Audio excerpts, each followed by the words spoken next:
Welcome back. It's good to have you here again, or if you're new and just finding my channel, hi. I'm so glad that you clicked on this video. So I don't know about you guys, but I feel like life just will go as fast as you let it. I have 4 kids, 7 and under, and I don't have a lot of after school activities or outside of the home responsibilities really, so I'm not sure why it's been this way lately.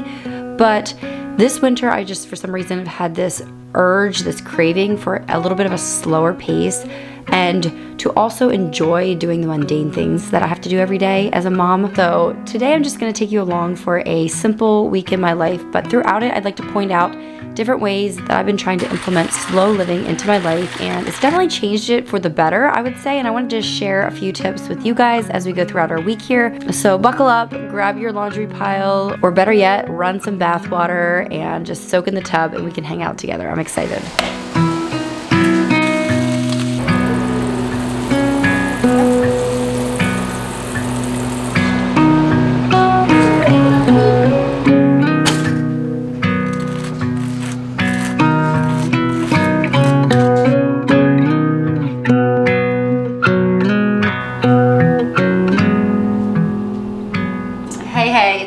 Welcome back to my channel. We are snowed in currently today, which is really fun. It's the 3rd snow I'd say for the winter, but it's the first time we've really actually been snowed in. It definitely makes your world feel smaller and more slow. I made a big farmer's breakfast this morning for everybody since Josh was home too, but this is gonna be more of like a week in my life video, and this stems from something that I've been thinking about lately. Guys, I am not a slow person in general, and so I don't think if anybody said the word slow living, if they would think of Megan Fox. I am very motivated, fast-paced, and I love to be productive. I'm pretty high energy for the most part, and yeah, slow living I would not say that's like something that describes me until I was looking into the term more, and I realized there's a lot of different things that I'm doing that maybe you're doing too, honestly, that are encompassed with slow living and intentional living and just making the most of the little mundane things in your life that we as moms have so much of in our day-to-day, you know.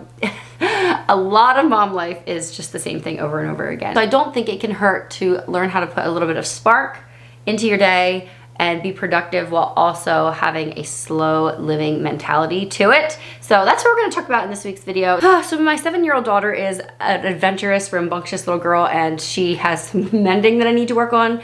So why don't we chat about this topic more while I work on the mending pile.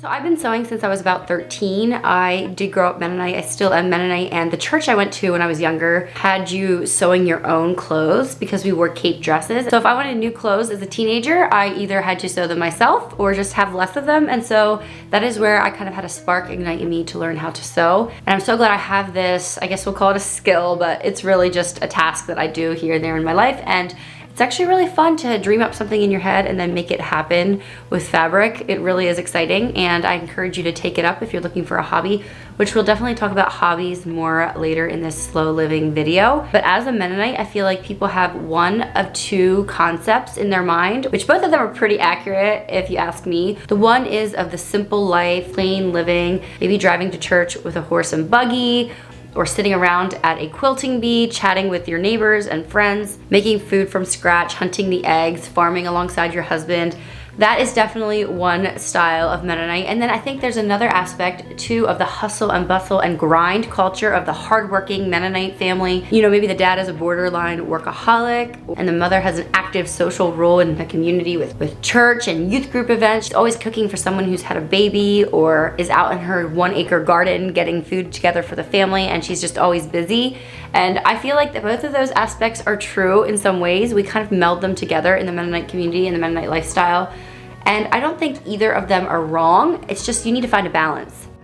The slow living movement is not about playing with your kids on the floor for hours and hours while the housework gets neglected, or spending all day making a batch of sourdough chocolate croissants and neglecting the rest of your housework because you're intentionally slow living and doing the beautiful homemaking. But I do think it is doing the things that need doing with love, with intention, with the knowledge that children are not a disturbance or a burden, but they are the real work.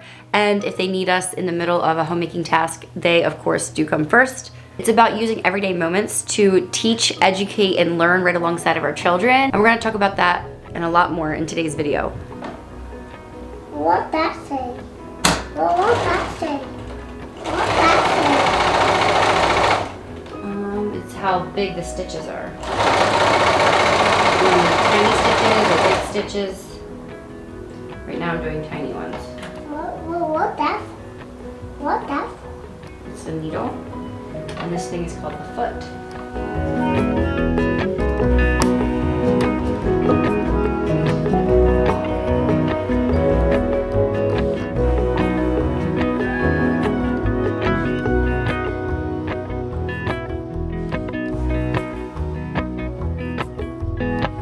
Few points written down that I wanted to make sure I hit in this video. This was not one of them, but it is something I do often. And I feel like slow living has kind of found me unintentionally in this aspect. My mom always said that she is not gonna play with us all day long. That's why we have siblings. And yes, I think it's a good idea to play with your kids once in a while. It teaches you a whole different aspect of their imagination and their personality and everything. But also, I do think it's good that kids learn how to play on their own. So I, for the most part, let my kids just free play. Unless I have like a craft planned. My 3-year-old, I'm trying to teach him some letters and stuff like that. But for the most part, they play on their own, they play happily, and sometimes my 3-year-old especially will come to me and say he's hungry, and that just means he's bored.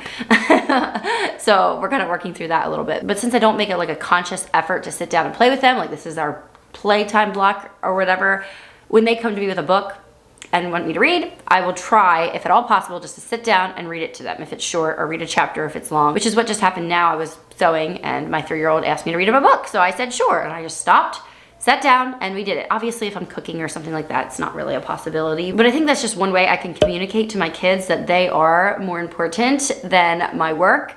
But also at the same time, they've learned that when mom's working, you know, they're free to play on their own, or they can help me out, that kind of thing. In the spirit of not telling you that this is how it should be done and you're doing it wrong, and if it feels like a little daunting to you to start, I would say definitely it starts at a young age. I used to give my daughter, my firstborn, blanket time, not the scary blanket time you heard about, but just like where I would set stuff on the floor and then she could play. And then once she got more mobile, I even did some pack and play time. When I would like mow the yard, I'd stick her in her pack and play. And so she learned to be okay playing by herself from a young age. If you are only starting this now and maybe you have a 3-year-old or something, you're gonna have to be very verbal about it and kind of make it exciting and say, we're gonna do something new. We're gonna have independent play, and like try to make it like a new thing and get them hyped up about it, and kind of explain the parameters and the rules that when you're in the kitchen cooking for the next half hour, they are free to sit there and watch you on the counter or go play by themselves. And then be firm about it, follow what you said, and expect to get some pushback at first. You know, it's gonna take some practice, but it's so worth it. I think about this all the time. Like, my children are now starting to sit better in church, and it's so rewarding because we went through so many years of them of it being a struggle, you know, and having to be consistent and not giving in. And you know, it's so rewarding when you see it pay off, and it's hard to envision that when you're just in the work training stage of everything. So maybe this is your little pep talk. Keep it up, stick with it. You will eventually start to see some of the fruits of your labor, and the hard work now is going to make things down the road so much easier. So there's a little tangible for you if you'd like to try something new that you aren't doing. Sporadically, randomly read a book to your kids. One book, don't keep going. Like, it should be a little 5-minute thing, and then get back to your chores again. A little touch point, connection point in your day. Maybe you want to try it out. Have fun!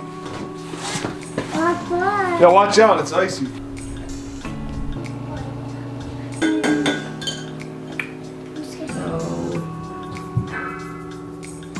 There's no bar stools. Look, there's no bar stools at all on this. There's stuff to put in there, but I'm even envisioning this, like our milk and cereal and stuff will go over there. oh, I'm talking over this thing. Oh, If I'm gonna have, if I have to have pretty stuff. But you could do a sit-up bar. Mia, if you want to draw. You're gonna go? You're gonna wear that? What?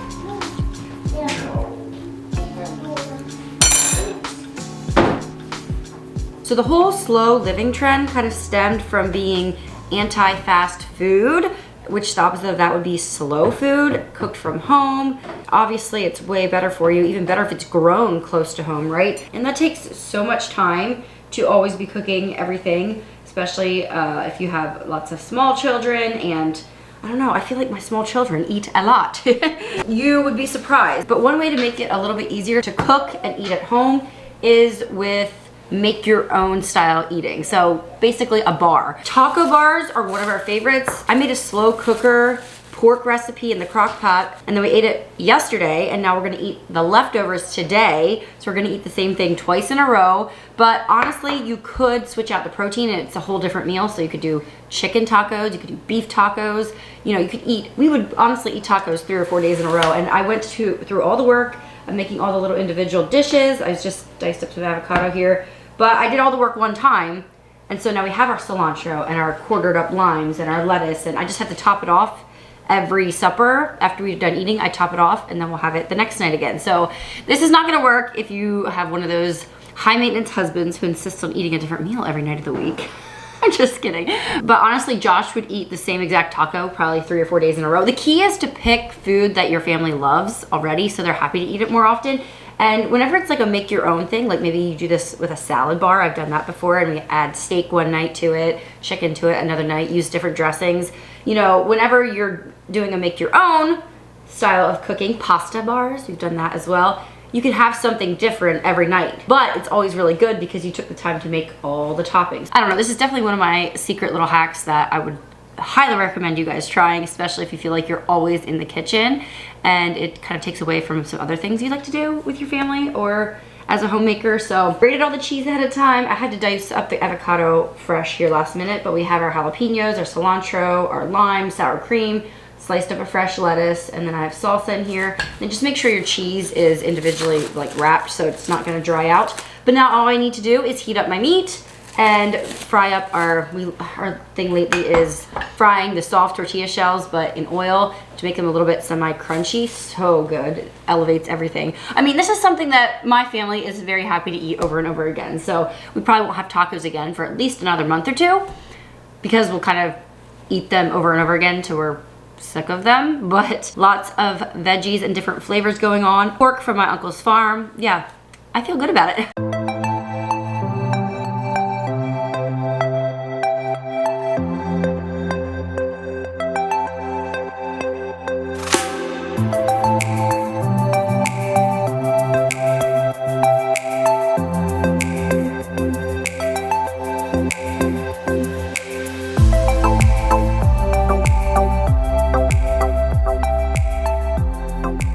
Okay, in case you wanted the weather report this morning, it is freezing. I'll put it right here. It's gonna be like way below 0 tonight. This is cold for Pennsylvania. Honestly, it kind of feels invigorating in your lungs, but I just walked Ivani from the car to the school. They had a 2-hour delay, so I decided to drive her to school today instead of taking the bus, so we could have a little special time, so that was fun. But just walking from the car to the school, my hands were aching. Like, it felt good on my lungs, but my hands were just like, it hurt. Tuesdays are the day my sister comes and helps out for 2 hours, so I did a bunch of errand running this morning. I dropped a bunch of fox sparrow packages off at the post office. We're selling a lot of tallow balm right now. I also stopped at the library to return 3 books that I did not read any of them. Guys, slow living has not found me in the book department. I've tried so hard. I love the idea of sitting down and reading a book and like romanticizing, you know, holding a pretty drink, sitting out in the sun porch, the snow's coming down, I'm reading a book, and I love it for like 2 chapters, and then I feel like I have to get up and keep moving, or I feel like, well, I could be listening to this book while I'm getting other things done, or I don't know, I just start to get, I'm not a good sitter, I guess. Is that the word? I like to be, even if I'm being restful, I like to be moving while I'm being restful, if that makes any sense. So yeah, I returned all 3 books, but I also want to run in here to the grocery store. Just with these really cold days, we're not going out as much, we're not doing as many out and about things, and so I want to have the ingredients for a few different food projects I want to work on coming up here, and I just want to have them in my house ready to go when I decide I have time to make them.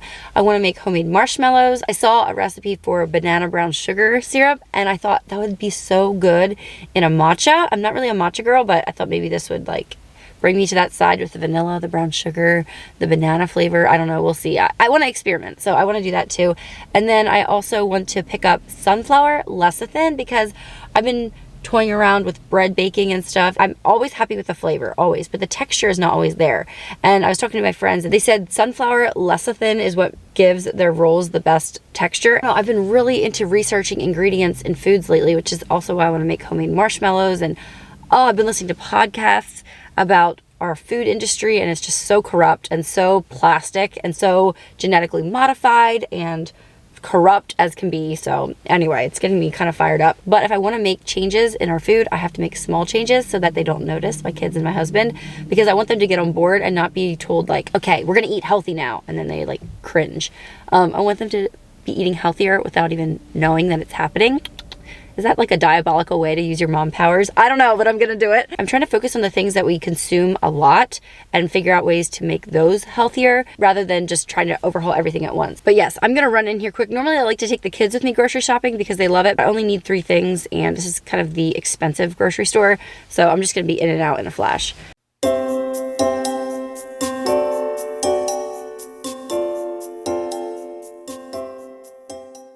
So the grocery store was not very helpful. I went to the expensive one because I thought they would have all the random specialty ingredients that I needed, but they only had my gelatin. That was it. They did not have matcha or the sunflower lecithin, but I went to, there's a cute little bulk food store right there close to the other grocery store, and I ran in there and they had both.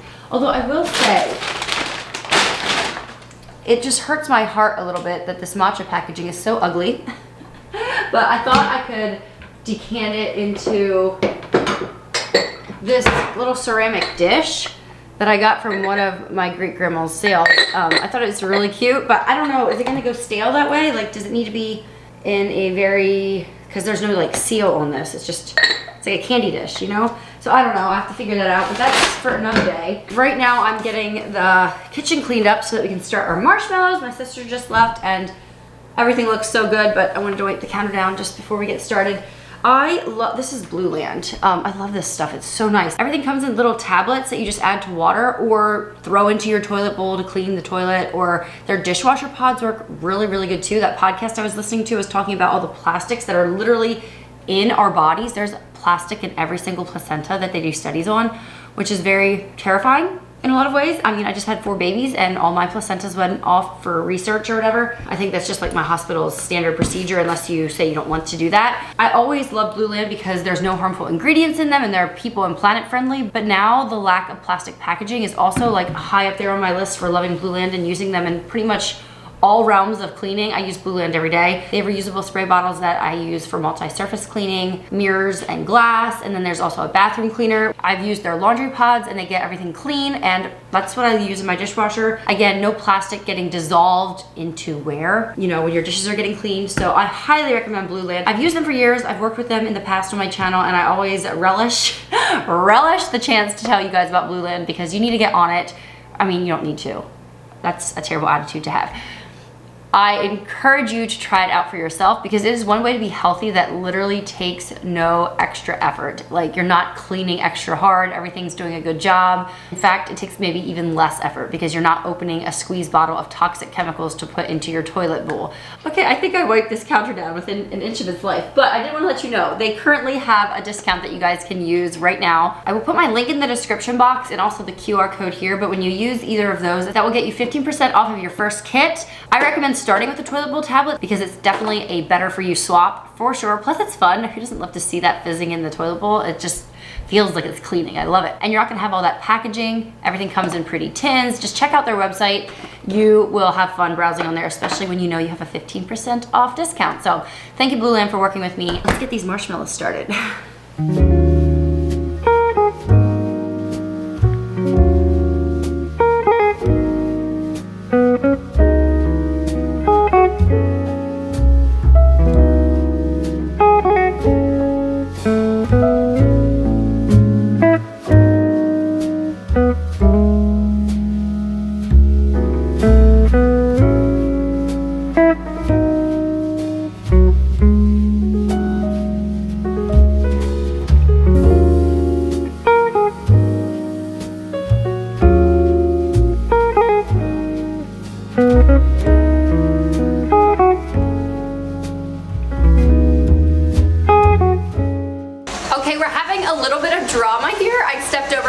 Because my mixer is going, it's supposed to beat for 15 minutes on high till it gets a fluffy consistency, but this recipe is definitely off, or my thermometer's not working because it said to have it at a rolling boil till it reaches 240.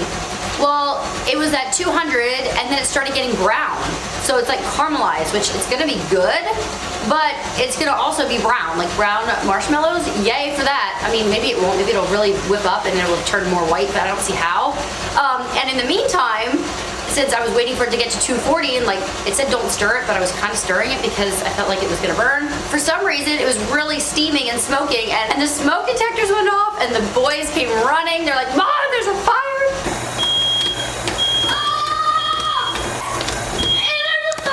So I guess slow living would not be slow living if you didn't have some sporadic spicy moments to jazz things up. Do you think we're gonna have a fire? No. Yeah. Oh, so we're gonna have caramelized marshmallows. I'm so excited for it, but now that means I have to find another recipe because I want to get white ones, you know? We'll see, we'll see. Maybe by some miracle they'll be white.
They turned out semi-white. I'm shocked, but oh my goodness, this is like eye candy and stomach candy. Like, my goodness, I made a hot chocolate just so we could test it out.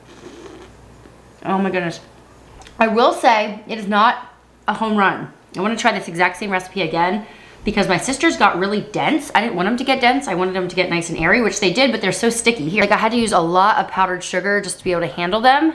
But they're so good. I actually set them outside for a little bit in the snow to see if that would help them to stiffen up, which it did a little bit maybe, but not much. But look at this. See how, you know, it's almost like formed marshmallow cream, but tastes so, so good. And if you use real cane sugar and just the gelatin's actually good for you. Like, it makes your nails grow and stuff. You know, no corn syrup in this, no preservatives. My fingers are covered and sticky. I'm going to call the kids up to drink this because I'm going to a coffee shop tonight and I don't need a sugary drink right now. I'm part of a Bible study, book study, and we're meeting tonight. I'm in charge. So yeah, we just meet up, chat, talk about the Bible study book, and catch up on life. I see these girls maybe once a month, sometimes more, but when life gets busy, we know we at least have that in the calendar, which is so nice. And I decided I'm gonna leave early so I can go on a walk, because if I wait for it to get warm, I'm gonna be waiting a long, long time. Yes, it's 14 degrees outside, but I'm just gonna do it really quick, get some fresh air. I need it. I know I'll be glad for it later, and I'll just try to keep it quick, wear gloves, and remember that there's people that think the 14-degree temperature this time of year sounds warm, so it's all in your perspective.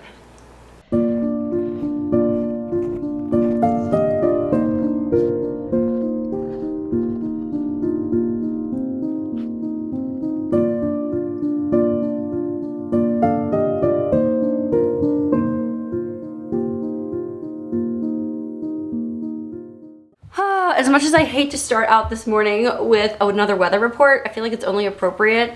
This morning, I drove the kids out to the bus stop because it was so, so cold, -5 this morning, which is crazy for us. And they gave a 2-hour delay because of it being so cold. And we sat and waited at the bus stop for about 20 minutes in the vehicle because I wanted them to be warm. Even though the bus stop is like right at our house, I just didn't want them having to trump through the snow and stand outside for even a minute. I don't know. -5, I don't know how fast that feels cold. Last night when I went on my walk before the coffee shop, it felt like crisp, but that was like 12 degrees, so very different. Anyway, I was a little bit scared of it, so I sat in the van with them, and the bus didn't come for 20 minutes, and so I called the school, and they're like, oh yeah, he's still trying to start the bus. 3 buses would not start this morning, so a lot of moms had to drive their kids to school, including me, which it was fine, it was kind of fun. I mean, it was a 2-hour delay, so it wasn't like early in the morning or anything. But yeah. Crazy times, very extreme weather, but the mailmen are still going. This is a couple packages that came in the last week, and I've just been piling them by the entryway here, and now I need to sort them out and put them away. Oddly enough, I had more Blue Land come in over the week, so I do use it like I said. So yes, I'm glad that order came in. And then also, it looks like I don't sign up for like PR giftings or anything really. I maybe got more of that in the past, but over the years, I've learned that every item you let into your home, now this kind of has to do with the whole slow living idea of being intentional and being minimal, all of that, but I've learned that every item that comes into your home takes energy and time and mental space in your life. And I think I really learned this with decluttering our toys. There were some toys that I decluttered that, I kid you not, I think I've been cleaning up, the kids have been cleaning up for like the last 5 years. Half a decade we've been cleaning these toys up, and I don't think anybody ever played with them. Like, they just got them out so they could get to the toys that they actually wanted to play with. I felt equal parts like ashamed and annoyed at myself, and also just like happy to see them go, you know? So I've learned in the toy area, and then also in other areas as well, like, don't let things even come into your home that are gonna clutter up your life and you don't really need them. And it's just like a good filter to think through, and it definitely leads to a more slow life, that's for sure. But Inherit sent me a PR package. I'm not sure what I did to earn this, which that's exciting. Inherit is a modest clothing brand, and I had the privilege of designing a couple different clothing collections with them. I met their staff and the owners and everything in real life. We went out to Minnesota, I vlogged it all, did a photo shoot out there, and yeah, I always love promoting their company. So I always have a link down below that gives you, I think it's a 10% off discount, and sometimes it's more actually, depending. So always check down there before you shop with Inherit. But oh goodness, it looks like they sent me, I already have one like this, another Inherit hoodie. These things are so soft. Now this is a medium, I have a small, so this is definitely gonna fit oversized, but you know what, today's the day for it, why not? And they actually started carrying home stuff now too, like here and there. This is a laundry soap, I've never tried it. Thank you, Inherit. And also a pretty little soap bar, so very fun. I really don't get a lot of gifted stuff anymore, which is fine with me, because it, like I said, it takes a lot of work. Now I have to put the packaging away and figure out where I'm going to store everything, but it is also fun. Like, it's a privilege, I acknowledge that. Okay, this big box here is full of, can you guys see that? Tallow Balm. I got a new order of Tallow Balm in this morning. It got dropped off. It is made right here locally in Lancaster County, and we try to stock it in small batches. So if you've been trying to get your hands on some Tallow Balm and it's always sold out, maybe check again, because we're constantly restocking, sometimes like twice a week. So we want you to get the best product, keep it fresh, and we only ship during like the colder months. It would be fine in the summer. It would just change the consistency up a little bit, and I love how it's like whipped. Feels so good going on your skin. I use it every morning. I love it. And it does not smell like a cow. Beef tallow does smell like a cow, but this stuff is deodorized, and there's essential oils in it. Blue tansy and vanilla are the options we're carrying right now, and we're looking into other options as well. So my diaper bag that I bought years ago for, was it Miller, I think maybe, was a Luli baby diaper bag, and they saw that I was using it, and now whenever they get a new color out, they send me a diaper bag. I really don't need this, to be honest, but I'm gonna show it to you guys, and then maybe I'll pass it on. This is their new color, and I have a crazy discount code always in my description box. It's for 40% off, and these diaper bags are so pretty. They have like gold detailing. I have the olive green color, that's what I'm using right now, but I also love their bone color and their tan color. I don't know, they're all really pretty. This is the large one, and it has straps on the back. It has the insulated front pouch. There's lots of organization inside. So yeah, wow, could you guys see me using like a marigold colored diaper bag? It's really pretty, very springy. I don't know, but I already have my green one, so I might just pass this on to a friend. I have plenty of friends with babies coming up, so that might be a good idea. Although the baby count is slowing down, I have to admit. Like, we're all turning 30, and suddenly we're not popping out a baby every 2 years. Some of my friends are claiming they're done. I'm claiming I'm done. Like, I don't know. Maybe our baby boom is trickling down to a stop event. It's hard to imagine, because I feel like we just got into the school, like mothers of school children age, and I'm still trying to wrap my brain around that.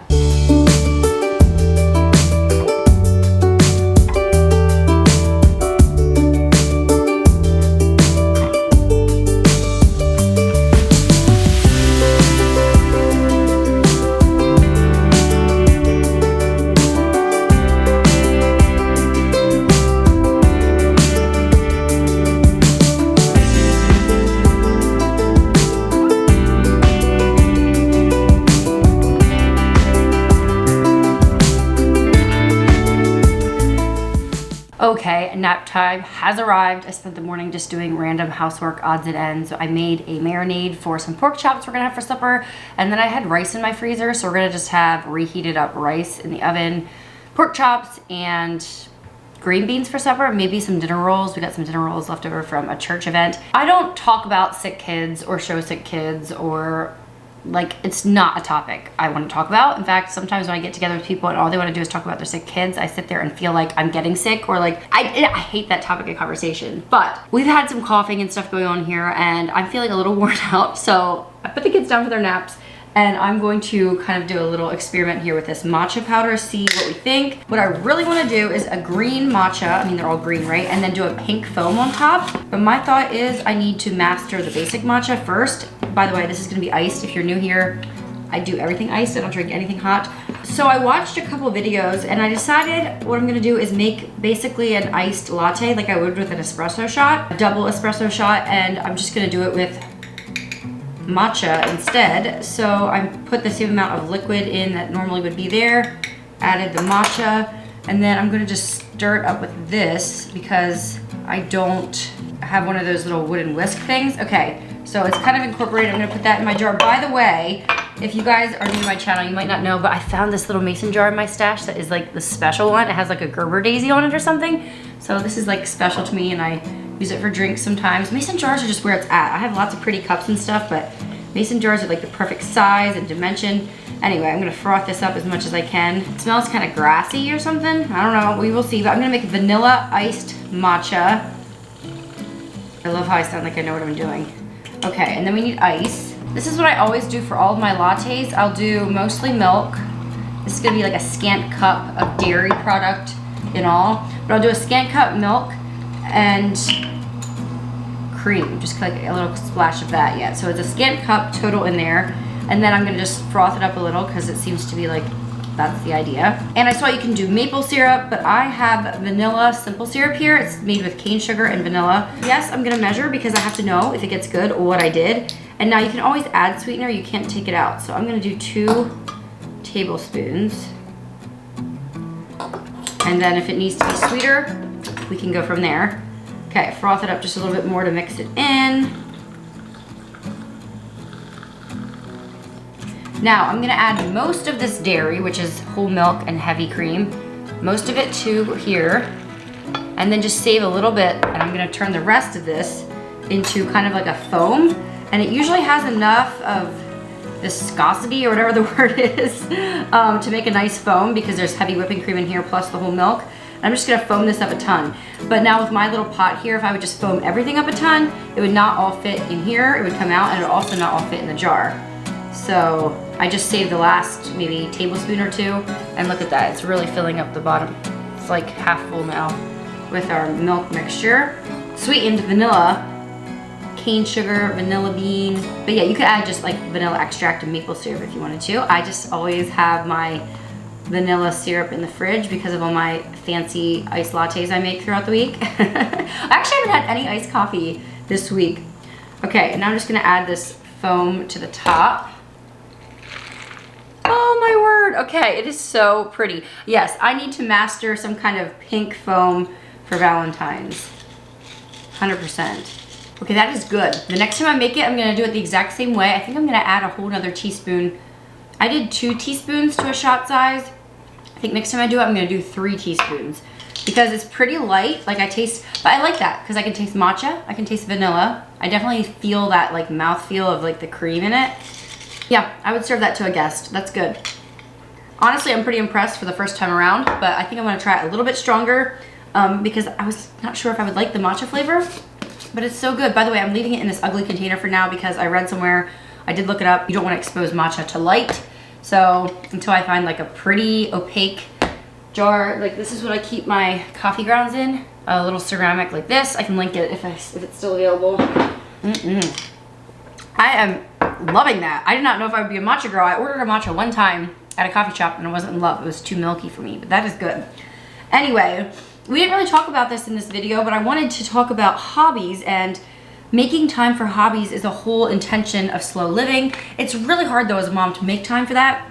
So what I found is to make necessary things, in quotations, my hobby. So if I have to cook for my family, why not make pretty food, or experiment, try something new, try a new recipe, make cooking through a cookbook your hobby. If you need to provide food for your family, you know, you can make your gardening your hobby. I hate when women think they have to have useful hobbies. That's not true. But honestly, do we ever make time as busy moms for our hobbies if we don't somehow convince ourselves that it is productive? Now, if that's not you, I applaud you. I aspire to be like you. Also, if you do Valentine presents with your husband for Valentine's, I know a lot of people don't, but a Pebble ice machine, you will never go back. It's a gift to the whole family. My kids eat Pebble ice like it's candy.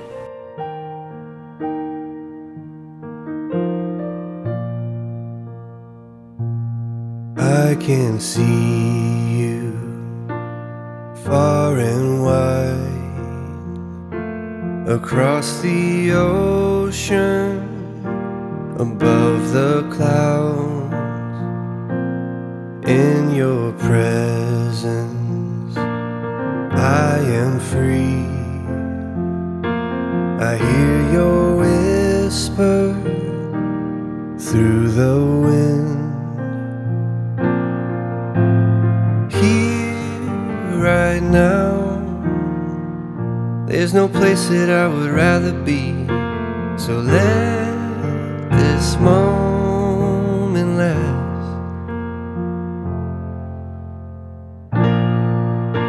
I've searched myself, I've tried to figure out who I am, and you were always there to lift me up, 'cause no one else can make me love like you.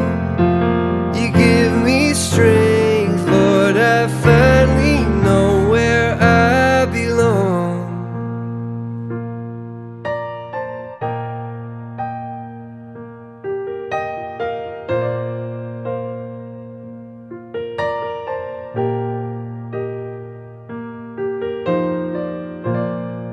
If you want to embrace slow living, look no further than buying a puzzle. I got this one off of Amazon. I can link it. I picked it because I thought it'd be easier with all the little blocks and all the bright colors. And we kind of have the travel bug. We're not traveling right now, but we would love to. So I thought this would be perfect. I was actually shocked how well the even 3-year-old could help out, but we'll see how long it lasts. I'll just have it here on the table for probably a week or two. We're having a birthday party here in 2 weeks, so I have to make sure that it's done by then so we can clean it up. But for now, we've made pretty good progress. I would say for about an hour of chilling and relaxing. We put all of the edge pieces over on this side. Miller quickly put together, the 3-year-old, he put together a bunch of these right away. As soon as he saw the rainbow, he knew what he wanted to do, and he did that. So yeah, fun for all ages.